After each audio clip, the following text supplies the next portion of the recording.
দিনাজপুরের বীরগঞ্জে দানিউল ইসলাম হত্যা মামলার রহস্য উদ্ঘাটন করেছে পুলিশ। দীর্ঘদিন ধরে ক্লুলেস হিসেবে বিবেচিত এই মামলাটির প্রযুক্তিগত তথ্য বিশ্লেষণের মাধ্যমে মূল 3 অভিযুক্তকে গ্রেপ্তার করা হয়েছে। চলতি বছরের 12 জানুয়ারি বাগেরহাট থেকে আটক করা হয় দানিউল হত্যায় জড়িত আবু বকর বাদশাকে। পরে অভিযুক্ত আবু বকর বাদশার দেওয়া তথ্যের ভিত্তিতে বীরগঞ্জ থানা ও দিনাজপুর জেলা পুলিশের একটি চৌকস দল 18 জানুয়ারি পপিকে তার বাবার বাড়ি থেকে এবং শাহ আলম কল্লোলকে দিনাজপুর শহরের বাসা থেকে গ্রেপ্তার করে। আদালতে দেয়া স্বীকারোক্তিমূলক জবানবন্দিতে বাদশা জানান দানিউল ইসলামকে হত্যা করতে নিহতের স্ত্রী সুলতানা রাজিয়া পপি ও তার পরকীয়া প্রেমিক শাহ আলম কল্লোলের সঙ্গে 10 লাখ টাকার চুক্তি হয়েছিল তার।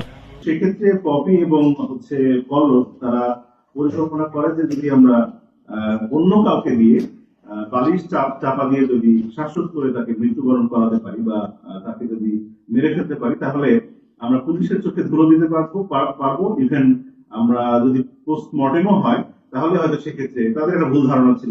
বীরগঞ্জ প্রতিনিধি রঞ্জিত সরকার রাজের পাঠানো তথ্য ভিডিও চিত্রে ডেস্ক রিপোর্ট কেটিভি নিউজ। এ সময় তিনি ভোটারদের নির্ভয়ে ভোট কেন্দ্রে যাওয়ার আহ্বান জানান।